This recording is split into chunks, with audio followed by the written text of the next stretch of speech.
करण जो है वो सबके जो सोच से था वो परे आ गया है। अरे और अब जो है हमें लगता है कि चुनाव जो होगा वो देखने वाला होगा। बहुत रोमांचक चुनाव होगा। रोमांचक चुनाव होगा। अच्छा। अभी जैसे अयोध्या लोकसभा में लोग कयास लगाए थे, हर चीज के विपरीत रिजल्ट आया। वैसे ही देखिए क्या होता है। हम लोग तो बहुत पुराने भाजपाई हैं। सर्वे जो होता है बीजेपी का, मैं बहुत अच्छे भली भांति जाता हूँ। संगठन होता है, संगठन के पदाधिकारी होते हैं, उसमें मंडल अध्यक्ष, उपाध्यक्ष, महामंत्री ये होते हैं। जनता के बीच में सर्वे नहीं होता है। एलायू जनता के बीच में नहीं जाती है। एलायू केवल संगठन के पदाधिकारी जो होते हैं, बूथ अध्यक्ष, मंडल अध्यक्ष, मंडल प्रभारी, जो मंत्री होते हैं उनके बीच में जाती है। लेकिन गोरखनाथ ऐसा लीडर था जो हार्ट टचिंग करता था, सबके बीच में जाता था, सबसे घुला मिला था। अब इसको जो है आलोचना ना समझें जो भी प्रत्याशी हैं। बड़ा उनके ऊपर आरोप लगा था, उन्होंने SC/ST एक्ट सवर्णों के ऊपर लगवा दिया था। बहुप्रतीक्षित मिल्कीपुर भाजपा का टिकट घोषित हो गया है, लेकिन ठंड के बावजूद इस समय मिल्कीपुर चुनाव की गर्मी बढ़ गई है। इस समय कचहरी परिसर में हूँ। चंद्रभान पासवान का टिकट जब से फाइनल हुआ तब के समीकरणों पर कयास लगाए जा रहे हैं। हमारे साथ इस कचहरी परिसर में कुछ युवा अधिवक्ता हैं, जानने की कोशिश करूंगा। सर, अब क्या समीकरण बनेगा? बहुत बहुत आभार, धन्यवाद आपको। ठीक आ रहा भैया? समीकरण बनना क्या है, पहले से पूर्व में ही बन चुका है, क्योंकि इस समय सरकार भाजपा की है। मिल्कीपुर जब से ये उपचुनाव घोषित हुआ है, उसी दिन से सारे लोग कयास क्या पूरा परिणाम में घोषित हो गया है कि शासन सत्ता जिसकी रहती है उपचुनाव उसी का रहता है। लेकिन ये मुँह से कह रहे हैं, कहीं ना कहीं PDA का भी एक आधार है। और सरकार ने बड़े सूझबूझ से मेहनत भी किया है। चंद्रभान पासवान को जो टिकट दिया है, भाई शीर्ष नेतृत्वगण ने जो है अच्छा निर्णय लिया होगा। जी कि क्या सही है क्या गलत है।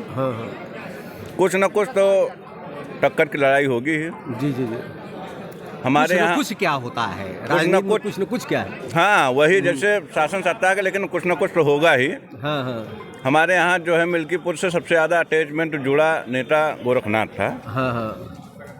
सारे लोग उसी का कयास लगाए थे, गोरखनाथ को टिकट मिलेगा। जी।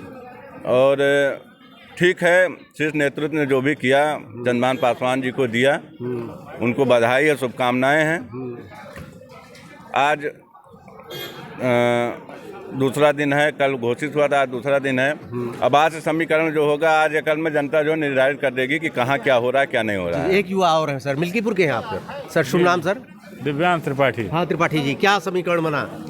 समीकरण जो है वो सबके जो सोच से था वो परे आ गया है। अरे और अब जो है हमें लगता है कि चुनाव जो होगा वो देखने वाला होगा। बहुत रोमांचक चुनाव होगा। रोमांचक चुनाव होगा। अच्छा। अभी जैसे अयोध्या लोकसभा में लोग कयास लगाए थे, हर चीज के विपरीत रिजल्ट आया। वैसे ही देखिए क्या होता है। हम लोग तो बहुत पुराने भाजपाई हैं। हमारे आदा परदादा, मतलब कोई भी आए आपको तो वहीं रहना है। ठीक है सर, शुभ नाम भैया, इधर आइए। आपका नाम क्या बाबू? मोहम्मद इकरार सिद्दीकी। हाँ जी, क्या रिजल्ट क्या होने जा रहा है, क्या साधने की कोशिश किया है? जैसा कि सुनने में आया कि भाजपा से जो टिकट मिला आदरणीय प्रत्याशी जो चंद्रभान पासवान जी को, तो कहीं ना कहीं सपा और भाजपा में जो लड़ाई होगी वो टक्कर की होगी। अच्छा, और अगर इनको ना मिलता तो एक तरफा चुनाव हो जाता। किसके पक्ष में? अच्छा, तो अब ये हम नहीं कह सकते कि इसके पक्ष में होता, एक तरफा तो जो होता ही।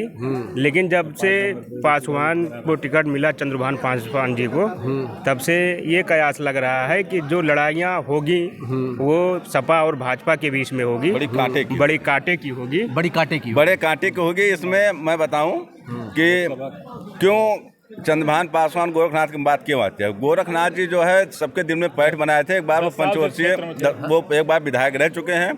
दोबारा चुनाव हुआ, वो कुछ वोटों से हारे। माननीय अवधेश प्रसाद जी विधायक बने, उसके बाद सांसद बने। उनके खिलाफ जो सर्वे भी कराया था शायद बीजेपी ने, जो उनके खिलाफ गया था, देखिए, सर्वे जो होता है बीजेपी का, मैं बहुत अच्छे भली भांति जाता हूँ। संगठन होता है, संगठन के पदाधिकारी होते हैं, उसमें मंडल अध्यक्ष, उपाध्यक्ष, महामंत्री ये होते हैं। जनता के बीच में सर्वे नहीं होता। एलआईयू जनता के बीच में नहीं जाती है। एलआईयू केवल संगठन के पदाधिकारी जो होते हैं, बूथ अध्यक्ष, मंडल अध्यक्ष, मंडल प्रभारी, जो मंत्री होते हैं, उनके बीच में जाती है। लेकिन गोरखनाथ ऐसा लीडर था जो हार्ट टचिंग करता था, सबके बीच में जाता था, सबसे घुला मिला था। अब इसको जो है आलोचना ना समझें जो भी प्रत्याशी हैं। बड़ा उनके ऊपर आरोप लगा था, उन्होंने SC/ST एक्ट सवर्णों के ऊपर लगवा दिया था। देखिए, ये तो ठीक है, राजनीति में अगर आप आए हैं तो पक्ष दो पक्ष हैं। जो गलत होगा उसके तरफ से आपको पैरवी करनी पड़ेगी। जो गलत होगा उसके तरफ पैरवी करनी पड़ेगी। चंद्रभान जी को अब जो है गोरखनाथ जी को साथ में लेके आए, हमारा कहना है। जो उनके लोग हैं उनसे जुड़े और चुनाव तो अच्छा रहेगा चंद्रभान जी का। चंद्रभान जी भी बहुत मजबूती से मेहनत भी कर रहे हैं। चंद्रभान जी स्वयं, उनके भाई परिवारिक जन, जो भी महिलाएं हैं, सब बहुत मेहनत कर रही हैं। उसमें कोई नहीं संशय नहीं। हमारे यहाँ भी 2-3 घटनाएं हुई, हमने देखा कि गए गोरखनाथ जी गए, लेकिन चंद्रभान के पूरे परिवार वाले जैसा चाहिए जुड़ने की कोशिश करने जुड़ रहे हैं। तो चुनाव कहीं कहीं अप्रत्यक्ष रूप से आप मान रहे हैं चंद्रभान पासवान के आने से एक मामला ठीक हो जाएगा बीजेपी का? नहीं, बीजेपी का मामला ठीक है ये भाई। अब सेंट्रल और स्टेट दोनों आपके हाथ में है। तो कहाँ गड़बड़ हो गया? मऊ में भी था, मऊ में हार गई थी बीजेपी। नहीं तो ठीक है जो भी, लेकिन यहाँ पे जो है मामला ठीक है। हम कैबिनेट स्तर के 3-3 मंत्री, 4-4 मंत्री, 6-7 मंत्री लगे हुए हैं। तो मैं तो एक आम नागरिक हूँ, एज ए वोटर हूँ। और हम लोग गोरखनाथ से ज्यादा जुड़े थे क्योंकि हमारे क्लाइंट गोरखनाथ ये है कि आपका सेंटिमेंट गोरखनाथ से जुड़ा है, लेकिन कहीं न कहीं अरे आपके क्लाइंट थे तो क्लाइंट से नहीं चुनाव होता वकील साहब। यहाँ देखिए ऐसा है कि जो जनता चुनती है, जनता के बीच में जो है उसका हाव भाव स्वभाव जो था वो आपके व्यक्तिगत अपनी हो सकती, लेकिन कहीं न कहीं अप्रत्यक्ष मान रहे हैं चंद्रभान पासवान के आने से विपरीत परिस्थिति नहीं होने जा रही है भाजपा के लिए। होगी ही नहीं, होगी ही नहीं। मैं कहूँ होगी ही नहीं। जैसे गोरखनाथ टिकट पाटे तो एक जो झूम था, जनता की जो पॉपुलेशन थी वो एक तरफ एक बेग से जो है झम आ जाती। अभी इनको युवाओं में अब कुछ पैट उधर होगा मानीगंज साइड में नहीं बता सकता, लेकिन इधर जो है ब्राह्मण जो भी वोटर हैं, जो माना जाता है ब्राह्मण पास सबसे ज़्यादा वोटर हैं। इसमें यूथ जो है, लड़के जो हैं, हमने नहीं देखा कि इनके साथ में एक झूम बन के चलें, दौड़ें। लेकिन चुनाव पक्ष में रहेगा आपको लगता है? नहीं, ये तो जनता का निर्णय है। जनता कहाँ के हमारे अकेले बताने से कुछ नहीं होगा। क्योंकि ये कचहरी के युवा अधिवक्ता हैं। अभी फिर अगली जगह में चलता हूँ, मैं देखने की कोशिश करता हूँ कि आखिर समीकरण क्या बनता है।